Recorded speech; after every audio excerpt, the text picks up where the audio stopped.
Ang susunod na programa ay rated PG. Ito ay nangangailangan ng patnubay at gabay ng magulang para sa mga batang manonood.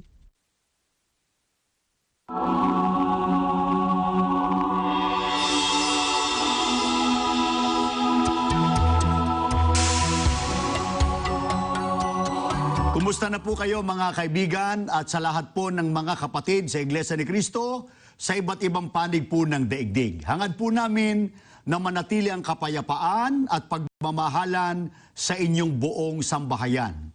Ito po ang inyong lingkod, ang kapatid na Michael Sandoval, at makakasama natin muli ngayon si kapatid na Bobby Fernandez. Maraming salamat kapatid na Michael.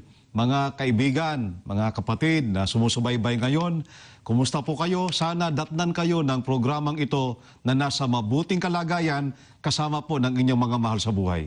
At bago tayo magpatuloy, kapatid na Bobby, ay nais nating batiin si Mr. o si Brother Roy Venturina ng North Hollywood. Yan ay nagsusuri sa Iglesia ni Cristo at napapanood itong ating programa. At ngayon, kapatid na Bobby, siya ay kabilang ngayon sa tinatawag na Bible student o dinudoktrinahan sa loob ng Iglesia ni Cristo. Sana po ay makapagpatuloy kayo hanggang sa kayo po ay makarating sa bautismo sa Iglesia ni Cristo.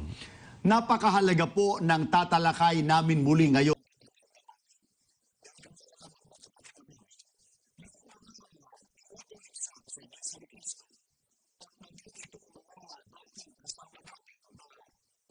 Walag.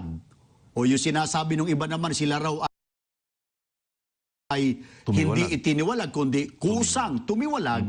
Eh meron silang mga ginagamit na batayan na talata raw mula sa Biblia para i-justify na kahit daw sila ay wala na sa loob ng iglesia o nasa labas na ng iglesia, eh makatitiyak pa rin daw sila sa pagtatamo ng kaligtasan. At meron silang ginagamit na talata mula sa Biblia.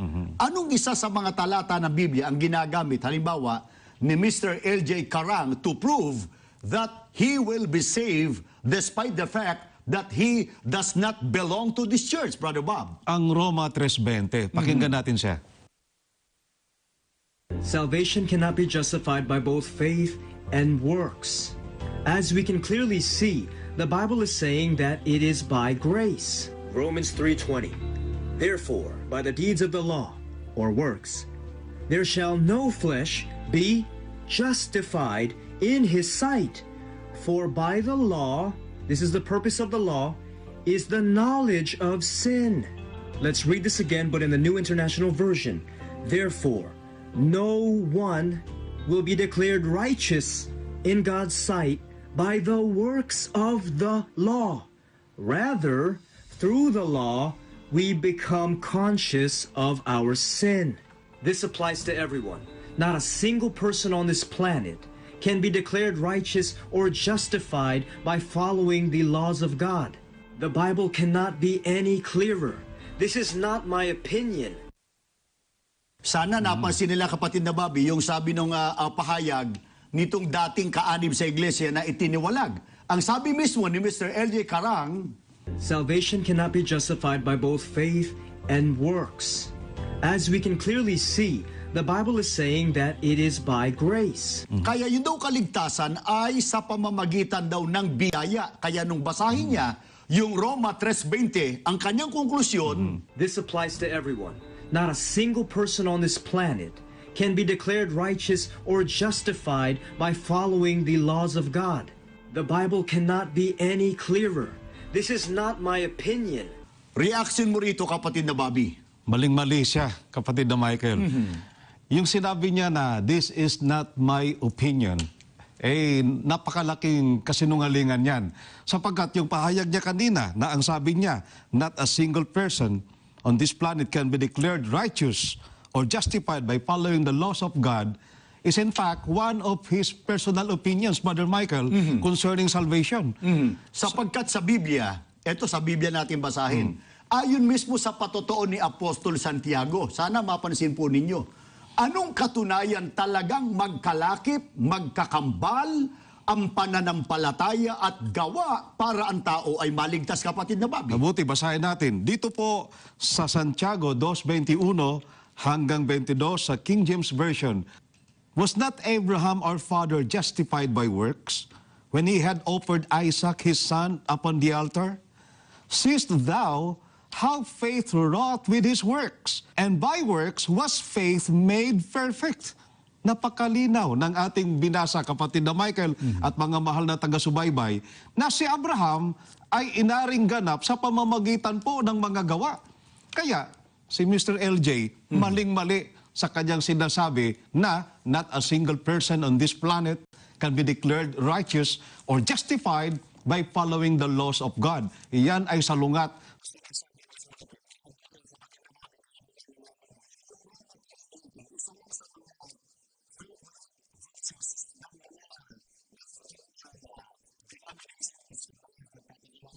Mga fellowship, para lang i-justify yung kanilang sinasabing faith alone or just believe in Christ, that's enough and you will be saved.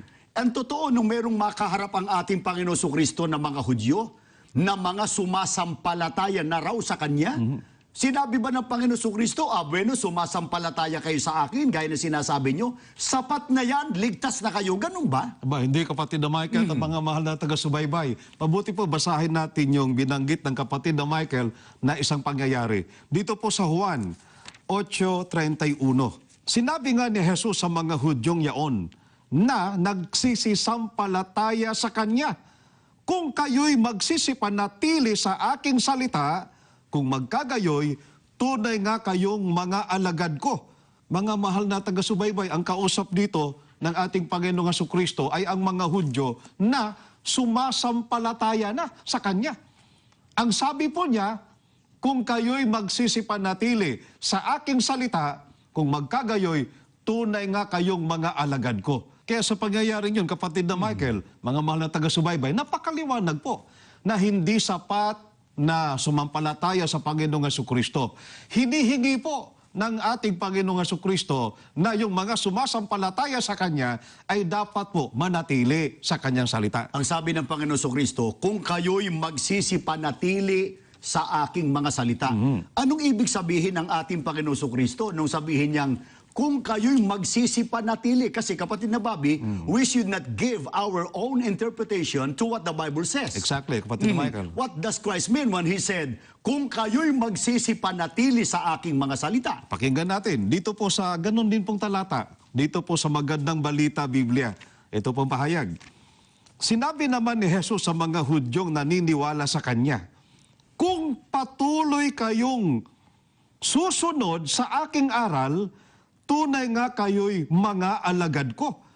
Malinaw po, hinihingi ng ating Panginoong Jesucristo sa mga sumasampalataya sa Kanya na dapat po ay sumunod sa Kanyang aral para maging tunay na alagad. Hindi ba sinabi ng Panginoon Kristo, sumasampalataya kayo? Ba hindi na kailangan ng pagsunod? Ganun ba? Walang ganun, kapatid na Michael. Sabi nung isang mangangaral nga nun, wala nun. Wala nun. Kaya, kung itanong nila sa atin, lalo ng mga neutral, ipinahayag ba ng Panginoon Kristo mula rin sa talata ng Biblia na kung ano ang kanyang ipinagagawa, dapat sundin ng nag-iibig maligtas, kapatid na Bob? Ipinahayag din, kapatid na Michael, mga mahal na taga-subaybay.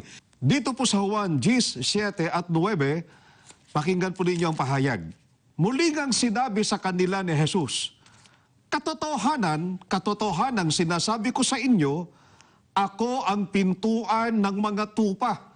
Ako ang pintuan, ang sino mang pumasok sa loob ng kawan, sa pamamagitan ko'y magiging ligtas. Malinaw po ang ipinagagawa ng ating Panginoong Jesucristo, kagaya ng binasa natin, na dapat pumasok sa kawan.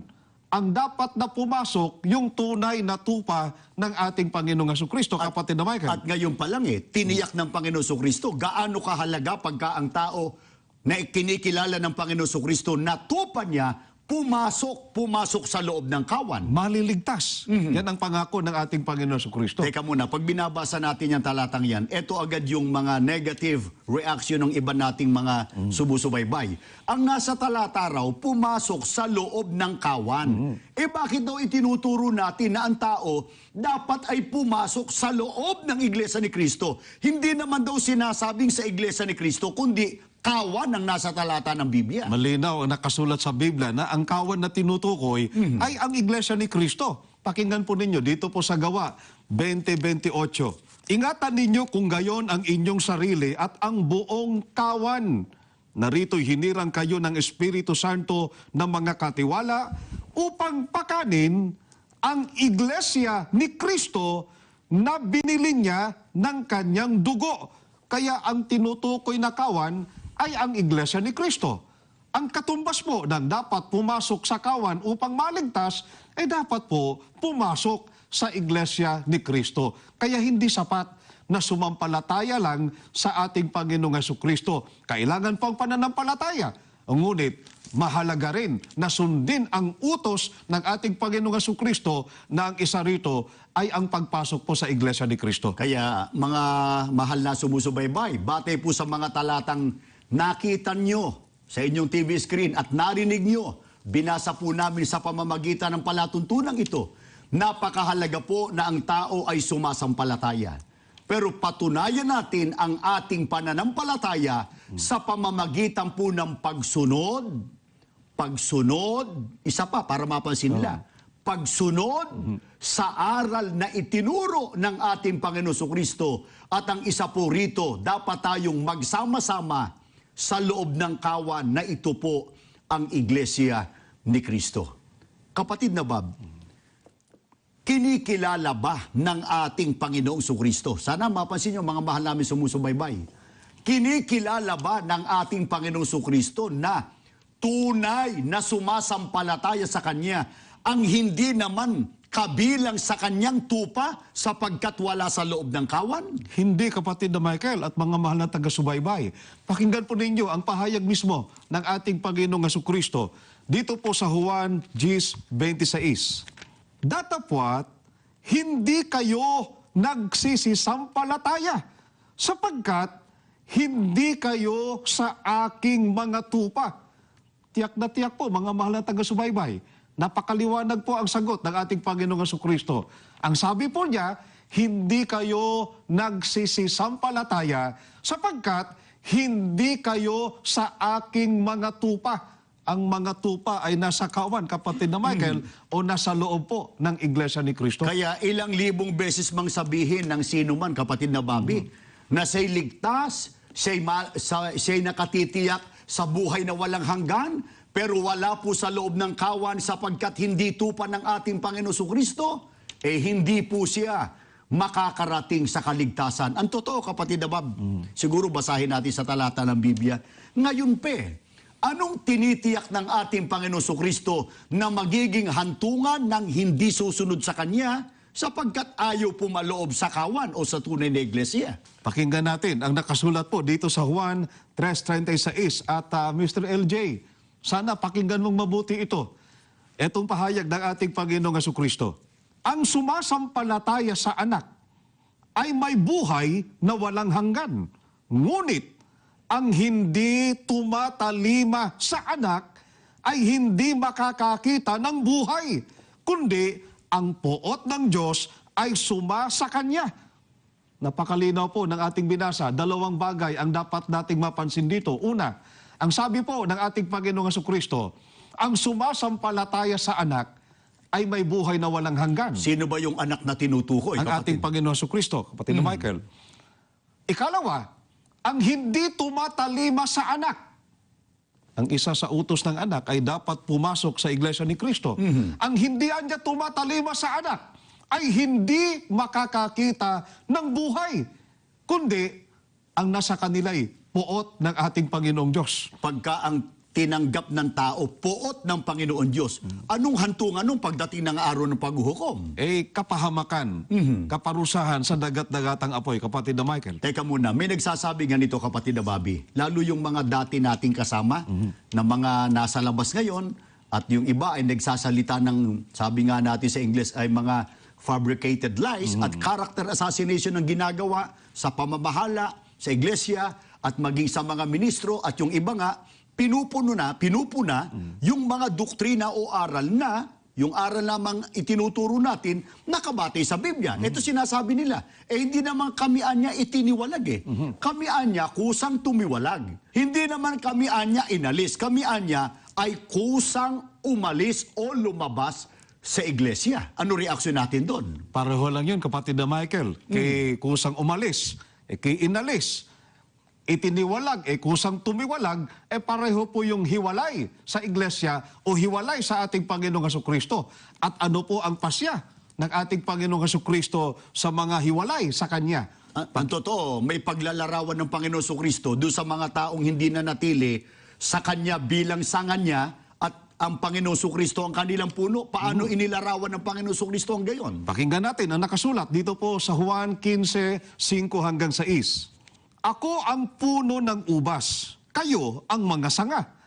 Ang nananatili sa akin at ako'y sa kanya ay siyang nagbubunga ng marami, sapagkat kung kayo'y hiwalay sa akin, ay wala kayong magagawa. Kung ang sino man ay hindi manatili sa akin, ay siya'y matatapong katulad ng sanga at matutuyo at mga titipunin at mga ihahagis sa apoy at mga susunog. Ang mga miyembro sa loob ng iglesia ay itinulad po sa sanga.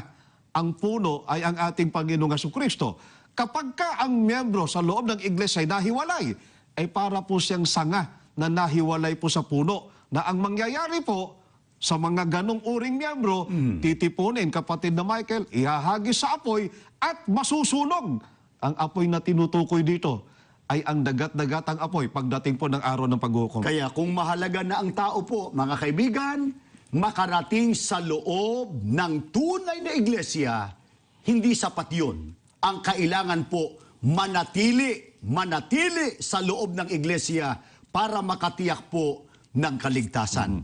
Kung sabihin nila ganito, ibig bang sabihin, kapatid na Bobby, yung Roma 3:20, na binasa at pinagbatayan ni Mr. L.J. Carang at ng iba pang mga naniniwalang sumampalataya lang daw sapat para maligtas.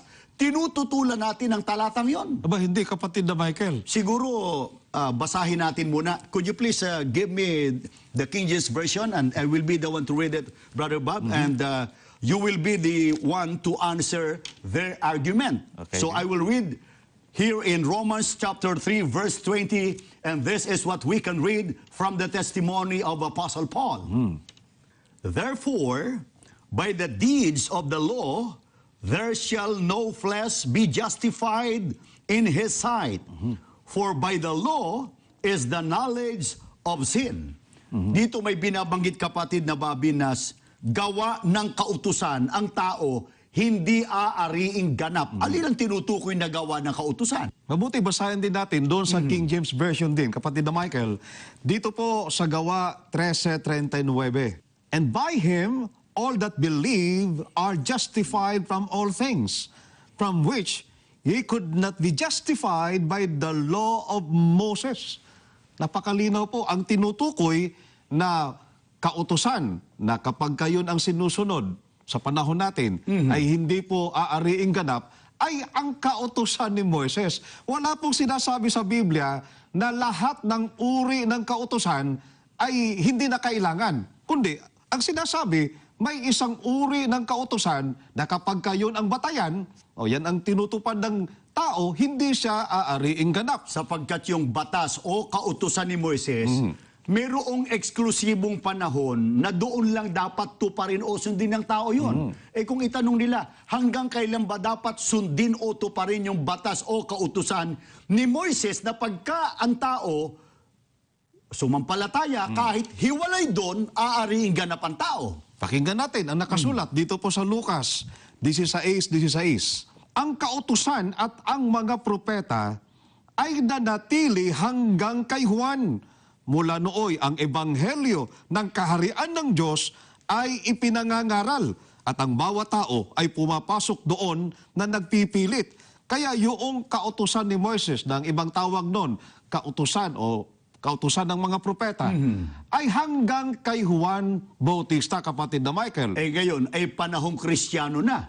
Sapagkat mula nang ipanganak ang Panginoon Kristo, panahong Kristiyano, ano na ang dapat masunod o dapat sundin ng tao, kapatid na Bobby? Pakinggan natin dito po sa Galacia 6:2. Bear ye one another's burdens and so fulfill the law of Christ.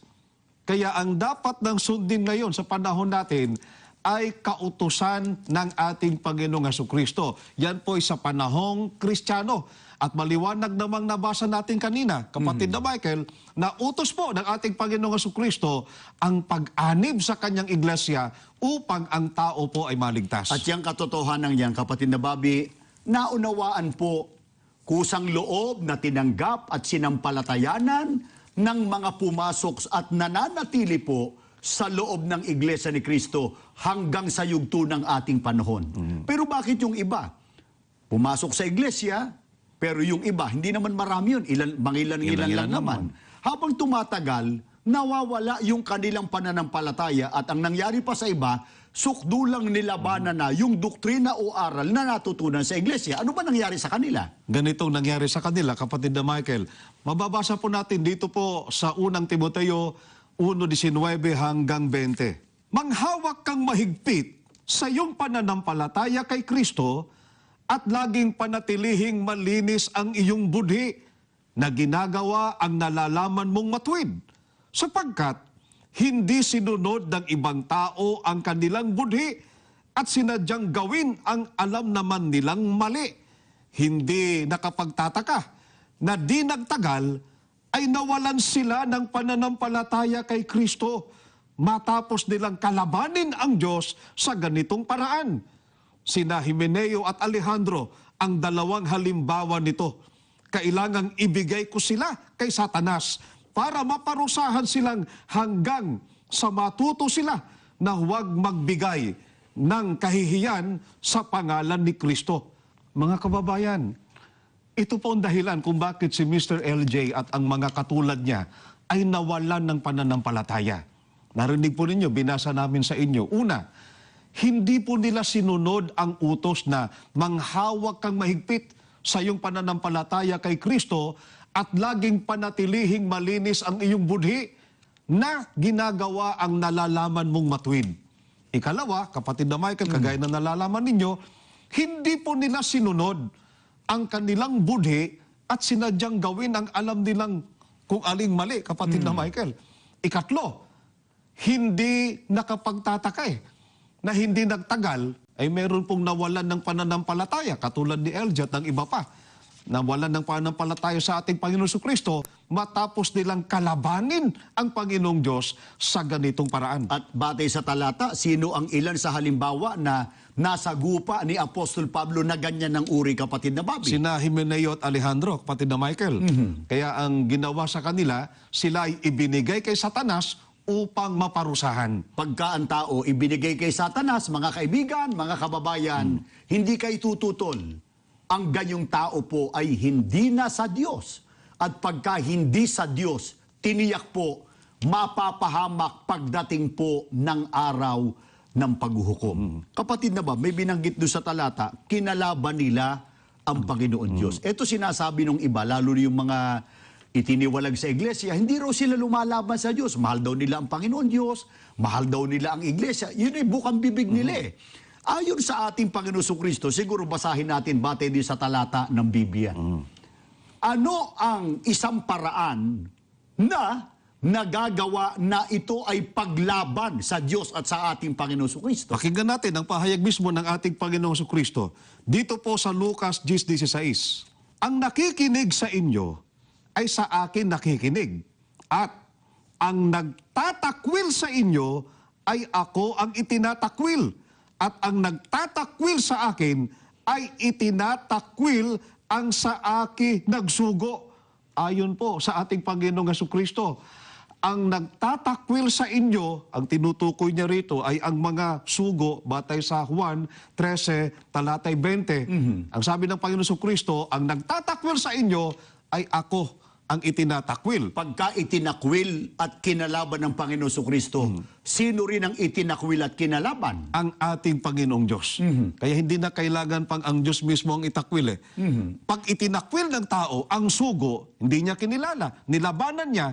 Ang katumbas nito, kapatid na Michael, kagaya na nalalaman ninyo, yan po ay pagtatakwil at paglaban sa ating Panginoong Diyos. At gaya ng nalalaman ng ating mga kapatid sa iglesia na sumusubaybay sa palatuntunang ito, at marahil ay naririnig din ito sa pagtuturo o yung pagtuturo natin sa iba't ibang pagkakataon, sa mga Bible study sa labas, tayo ay naninindigan na sa yugto ng ating panahon ay may sugo ang ating Panginoon Diyos. Sumasampalataya po kami na ang kapatid na Felix Manalo ay sugo na kinasangkapan para ituro at ipangaral ang iglesyang ito na lumitaw sa bansang Pilipinas.